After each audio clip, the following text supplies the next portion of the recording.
அது என்ன அப்படின்னா இந்த கட்சி எது தாவேக்கா எல்லா தரப்பு மக்களுடைய ஓட்டையும் வாங்கிட்டு வந்திருக்கு. சரியா? ஏன் நான் சொல்றேன் அப்படின்னா அவருடைய ஸ்பீக்கர் யாரு சபாநாயகரா ஜேசிடி பிரபாகர் இருக்காங்க. அந்த ஆள் உட்காந்துக்கிட்டு பைபிள் வசனம் பேசியிருக்காரு. என்ன மத பிரச்சாரம் பண்ற? நான் கேட்குறேன் டிவிக்கு எம்எல்ஏக்கெல்லாம் நீ தான் சோறு தான் தின்றிய உட்காந்து மத பிரச்சாரம் பண்ணியிருக்கேன் அந்த ஆள். நான் கேட்குறேன் இந்த ஆள் என்ன பண்ணிக்கிறீங்க? இந்த கட்சியில் சேர்றதுக்கு முன்னாடி மத பிரச்சாரம் தான் பண்ணிக்கிறேன். எல்லா போட்டு எந்த போட்டு மத மாத்தலாம் தெரிஞ்சுக்கிறீங்க.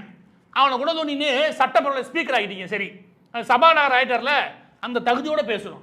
உட்காந்து பைபிள் வசனத்தை பேசிக்கிறீங்க.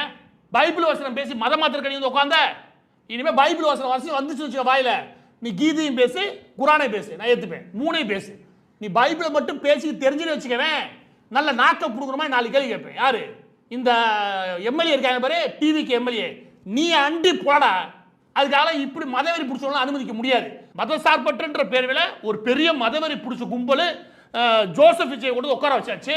ஒரு மதவெறி பிடிச்சோன்னே சபாநாயகரை ஆக்கியாச்சு. இனி பைபிள் வசனம் பேசுவோம் அப்படின்னா அதையெல்லாம் நீ அந்த விஜய் கும்போட ஒட்டிக்கிட்டு உட்காந்து உறிஞ்சி சாப்பிட்டு வாழு. எல்லாரும் கேட்கணும் அவசியம் கிடையாது. எனவே டிவிக்கு எம்எல்ஏ எல்லாரும் இனிமேல் தொடர்ந்து வச்சுக்க உடனே நாக்க கொடுக்குற மாதிரி 4 கேள்வி கேட்போம் நீ எந்த போர்டு வந்தாலும்.